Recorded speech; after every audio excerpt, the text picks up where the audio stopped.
Hi friends, welcome back.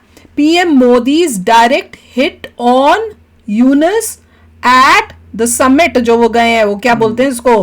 BIMSTEC. नाम भी इतना लंबा है, बिम्स्टेक समिट के लिए। और वहां पे मोदी जी डायरेक्ट हिट देखें तो उससे क्या किया है। तो वीडियो शुरू करते हैं। वीडियो शुरू करने से पहले अगर आप चैनल पर नए हो और आपने अभी तक सब्सक्राइब नहीं किया तो जल्दी से पहले सब्सक्राइब के बटन और बेल आइकन को क्लिक कर लो ताकि आपको हमारे सारे न्यू वीडियोस के नोटिफिकेशन मिल जाए जैसे हम अपलोड करें। अगर आपको वीडियो पसंद आता है प्लीज लाइक एंड शेयर। चलिए शुरू करते हैं। ये है फोटोग्राफ। यहाँ पे प्रधानमंत्री मोदी जी दिख रहे हैं। इनको प्रेजेंट करते हुए उस समय मोदी जी को नहीं पता था कि सांप को दूध पिला रहे हैं। शेख हसीना वो भारत में है, उसको वापस बांग्लादेश भेजिए। अच्छा, ये बोला उसने?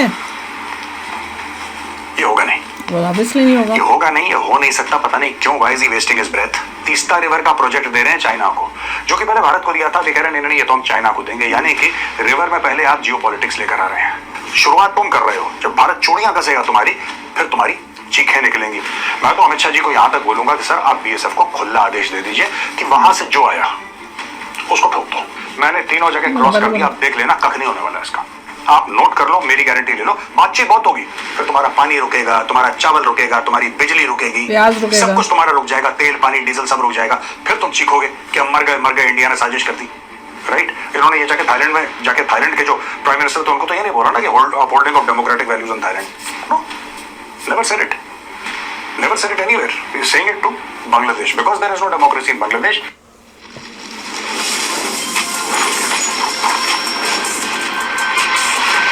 यूनिस भी घबराया हुआ है, जो जगह जगह जा रहे हैं। चाइना भागा, यूएसए भागा, अब इंडिया से मोदी जी से मिल रहा है। इसका भी इसको लग रहा है कि इसका टाइम खत्म हो रहा है। और आप देख रहे हैं द चाणक्य डायलॉग। दोस्तों, आज का वीडियो बिम्स्टेक के नाम 6th समिट हुआ है बैंकॉक थाईलैंड में।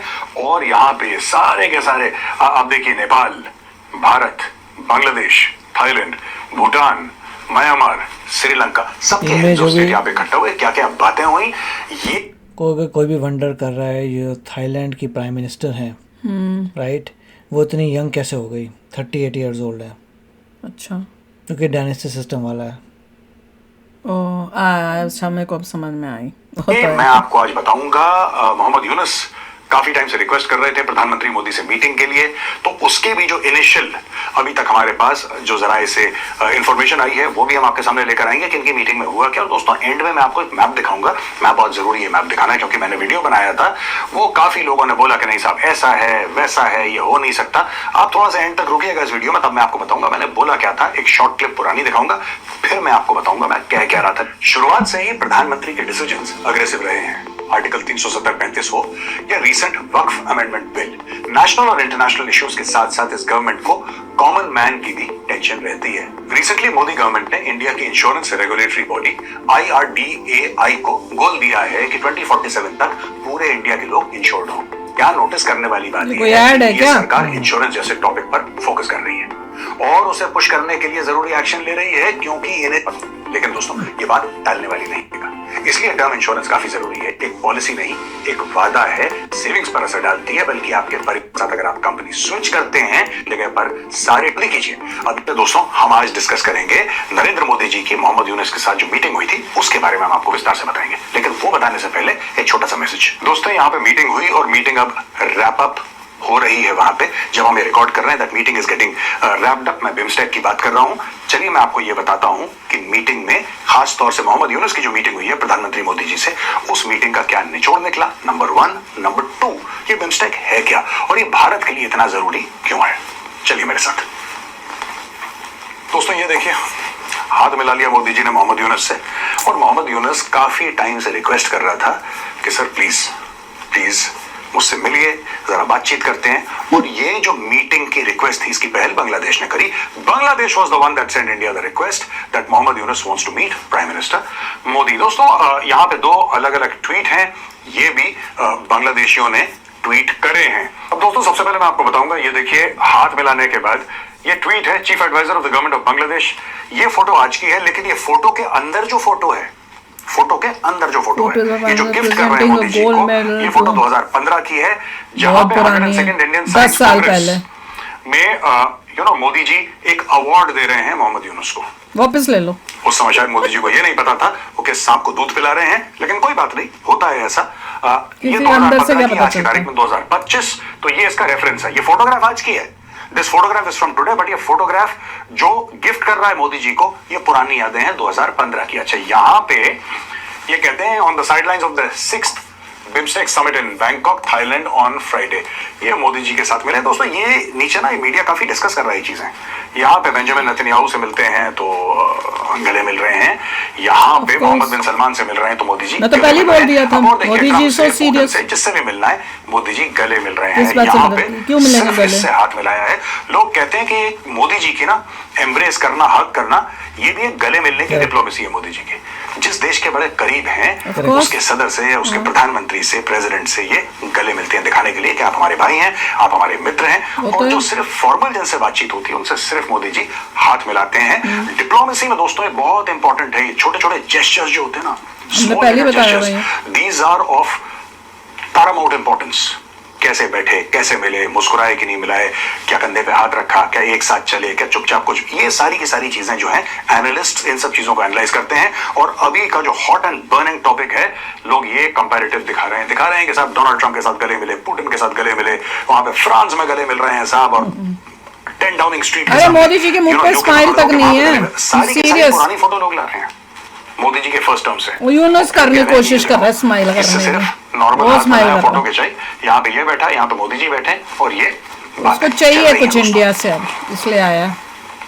अच्छा, यहाँ पे जो बातें करी हैं मोदी जी ने मोहम्मद यूनुस के साथ, वो कहते हैं कि बांग्लादेशी साइड, यानी कि मोहम्मद यूनुस ने अपनी तरफ से कुछ मोदी जी के सामने अपनी बातें रखी। बोला कि पहली चीज तो ये है कि शेख हसीना भारत में है, उसको वापस बांग्लादेश जरूर भेजेंगे। ये होगा नहीं, मोदी जी मना कर दिया, ये होगा नहीं, ये हो नहीं सकता। पता नहीं क्यों, why is he wasting his breath, Mohammad Yunus, why is he wasting his time, ये हो नहीं सकता। दूसरी चीज है शेयरिंग ऑफ कॉमन रिवर्स। ये भी मैं आपको आज बता रहा हूं क्या होने वाला है, ठीक है। इसके बाद मीटिंग होगी, ये होगा, ऐसा जाएगा जी, फॉरेन सेक्रेटरी चलेगा, फलाने चलेगा, होना जाना कुछ नहीं है। मैं आपको आज बता रहा हूँ, नोट कर लेना। आज दोस्तों 4 अप्रैल है, चिकन नेक का एरिया आसपास का दे दो, आगे डिस्कस कर लेंगे। प्रोजेक्ट दे रहे हैं चाइना को, जो कि पहले भारत को दिया था, अभी कह रहे हैं नहीं, ये तो हम चाइना को देंगे। यानी कि रिवर में पहले आप जियो पॉलिटिक्स लेकर आ रहे हैं, आप भू राजनीति लेकर आ रहे हैं पानी में। फिर जब भारत करेगा फिर वही पाकिस्तान वाला रोना, इंडस वाटर ट्रीटी में भारत ने ये कर दिया, वो कर दिया। शुरुआत तुम कर रहे हो, जब भारत चोरियां करेगा तुम्हारी, फिर तुम्हारी चीखें निकलेंगी। मैं एक आपको बात बताता हूं दोस्तों, आज की तारीख में बांग्लादेश इतना अनाज नहीं उगाता कि अपने लोगों को खिला दे। अभी तो और बट्टा बांग्लादेश किस चीज ये के लिए चूड़ियां फेमस है? कसने वाली चीज है, कब से सुन रहे हैं, कब होगा देख रहा हूं मैं तो, कब होगा। और बांग्लादेश किसी के लिए फेमस नहीं है, इनका कोई, इन्होंने कुछ नहीं दिया दुनिया को। एक तो इनके सारे प्रोटेस्टर्स हैं ऊपर से नीचे तक, मतलब जो इनका हेड ऑफ स्टेट है वो भी प्रोटेस्टर है, जो रेडी चला रहा है वो भी प्रोटेस्टर है, सब प्रोटेस्ट कर रहे हैं, प्लेकार्ड लेके, डफली लेके। पहली चीज है। दूसरी चीज ये कि इनके मुल्क में इतना अनाज नहीं उगता है, पाकिस्तान दे देगा, चाइना दे देगा ना। जनरल आउटपुट नहीं है इनके मुल्क का कि सारे लोगों को अपने खाना खिला लें, राइट।